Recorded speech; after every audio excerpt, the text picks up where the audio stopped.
Welcome to another episode of Insight, a program showcasing the fascinating work of professionals in the field of science and technology, designed to inspire, motivate, and educate viewers on some of the most cutting-edge research projects in progress today. In today's program, we have with us Ismail Ahmad, who is a PhD candidate at the University College London, as well as a team lead for uclr. Ismail focuses on the development of novel vehicles, often with alternative propulsion methods. uclr uses the latest computer-aided engineering techniques such as generative and algorithmic design in order to optimize and develop their vehicles, helping to smooth out the transition for industry in adopting these new methods. Before we speak to Ismail Ahmad, let's take a brief look at a day in the life of Ismail Ahmad. My name is Ismail Ahmad and I'm a PhD student here at University College London.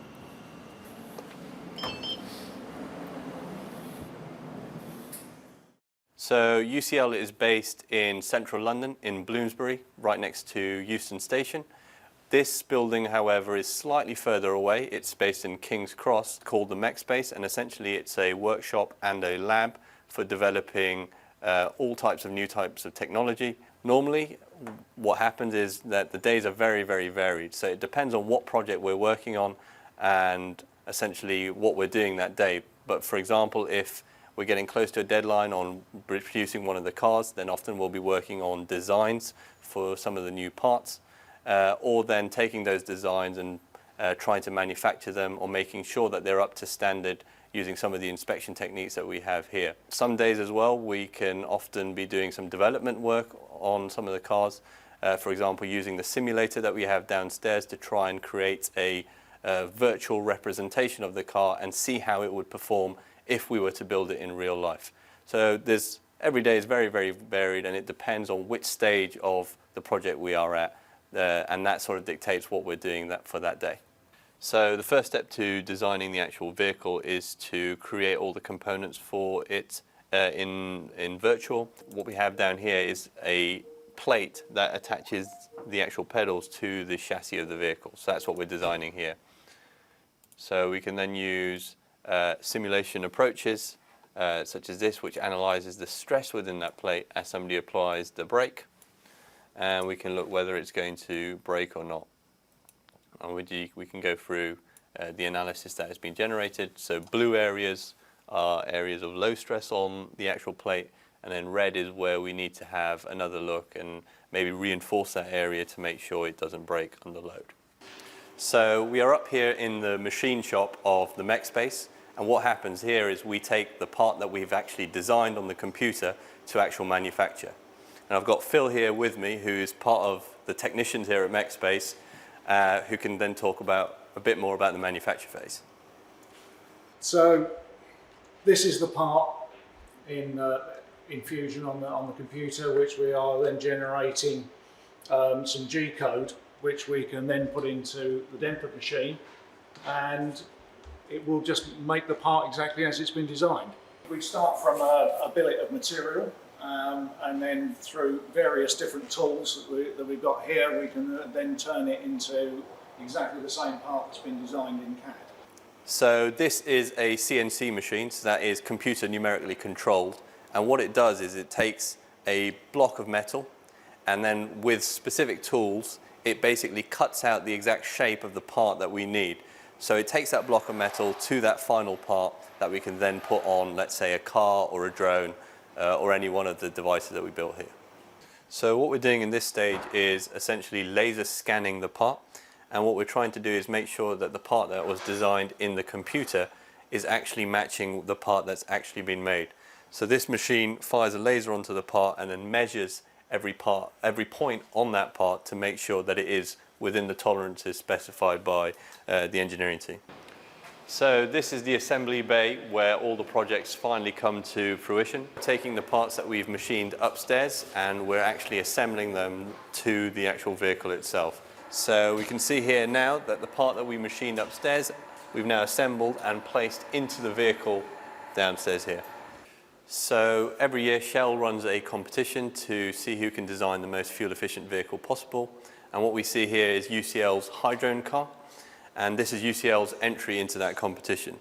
So the goal behind this is trying to use as little fuel as possible to try and travel the furthest distance. So there's three key aspects in producing a very efficient vehicle. One is having very, very lightweight, so the entire chassis is made out of carbon fiber. Second is the aerodynamic aspects. You want it to be as slippery through the air as possible. So that means disturbing the air as little as possible and making sure that it goes through it very, very efficiently. And then the third is the powertrain. So this runs on hydrogen. The hydrogen is fed into a hydrogen fuel cell, which converts that energy into electricity, which is then used to run the motor. So once we've designed the car virtually, we need to ensure that it's going to perform well in the real world. So what we have here is a simulator platform into which we can put our vehicle's dynamics and all the parts that are going to be running. And then from that, what we can do is actually simulate the actual driving dynamics of the vehicle and ensure that the driver feels comfortable driving the vehicle and that it performs well. So in front of me I have an F1 style steering wheel, and what this has is all the buttons that basically allow you to change the car's settings. For example, we've got like brake bias, how the hybrid system comes in. We also then have a screen in front of the driver that gives all the information as to what's happening with the car. So for example, if I press the paddle shifter, we're now into gear 1, and as I press the throttle, we can see the RPM going up and down as well. Viewers, as you have just seen there, a short introduction into the life of Ismail Ahmad. You may be wondering, well, what exactly is mechanical engineering anyway? And what impact could it have on me? Well, let's find out by speaking to the man himself. Ismail, tell us, so what is mechanical engineering and what impact could it have on the average person? Sure. So mechanical engineering is the application of maths and science to develop real-world systems. So for example, the cars that are driving around on the streets, our buses, vans, to the aircraft that are flying in the skies. They're all developed by mechanical engineers. So tell me, how would a school or college student, for example, get into the field of mechanical engineering? What would the expectations be of that person? So I think the first thing is to have a curiosity for how things work. So that might be found by, for example, having a tendency to take things apart, to try and understand how they work, to really have that insight into all the everyday objects around us. And I think you can then build on that passion by developing a good skill set within maths and within the science subjects, and then using that to then leverage that curiosity that you have for the world around you and how things are built and made, to then get into the field of mechanical engineering. And in terms of subjects and grades, for example, what may be the requirements be? Sure. So in terms of that, I think the critical subjects for mechanical engineering are, for example, to be very good at maths and specifically physics, and more into the mechanics side of these things. So we often do a lot of analysis on the dynamics of a system. So that's how something is moving, how it's interacting with the world. And those sort of subjects really do help with applying it to then the mechanical engineering field. So we know you obviously specialize in mechanical engineering, and at some point, I guess you must have made that choice. What drove you to this decision? Why did you choose this subject? So I always had this sort of natural curiosity into, like I was saying, how things work. So I would take them apart, and then that curiosity naturally made me progress to then trying to build my own things. So I would make like wooden aircraft just in my garage at home. And it was that natural curiosity that made me sort of go into the field of mechanical engineering, because I knew I wanted to pursue that further to try and build things for the world. So generally speaking, one might assume that solutions are sought to address issues or problems that exist. What would you say your research tries to address? What kind of solutions or problems is it trying to address? So our research mainly focuses on how we can leverage the huge amount of computing hardware that we have nowadays into the design and engineering process. So just to give you an example, a Boeing 747, which was originally designed in the 1960s, That took a team of engineers without any computers 3 years to go from the initial concept and design phase to having an actual flying aircraft. But if you look, for example, nowadays with like a modern 777 aircraft, that same process has taken engineers in the order of about 7 years to get to the same point. And the reason for that is that the complexity of the systems that we're designing nowadays has increased sort of exponentially. But the design tools and the way the workflows that we have to develop those systems has sort of stayed stagnant. So we're trying to figure out how we can leverage the new computing hardware that we have nowadays to really address that gap and be able to design and build things much, much faster.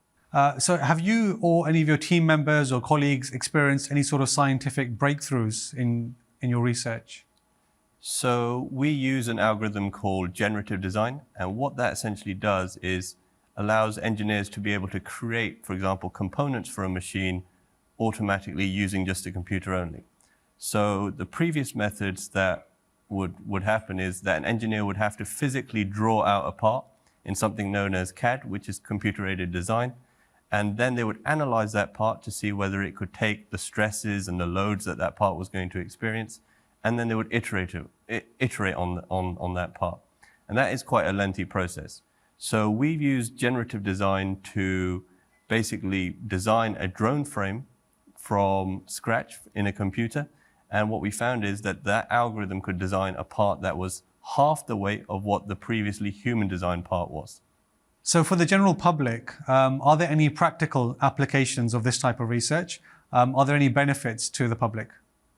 Sure. So mechanical engineers are really developing all the things that we see around us. Like I was saying before, the cars that are driving around on the street to the aircraft that are in the skies.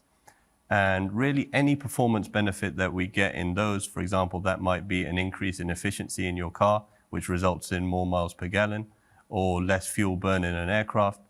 All of those really do trickle down into our everyday lives. So for example, if your car is doing better miles per gallon, you're spending less amount on fuel. And if your aircraft is burning less fuel, you're then spending less on your ticket. So really all the little performance benefits that are happening on the engineering front on all of these vehicles really do end up trickling down to the actual end user. Ismail, thank you very much for your insight. We appreciate it.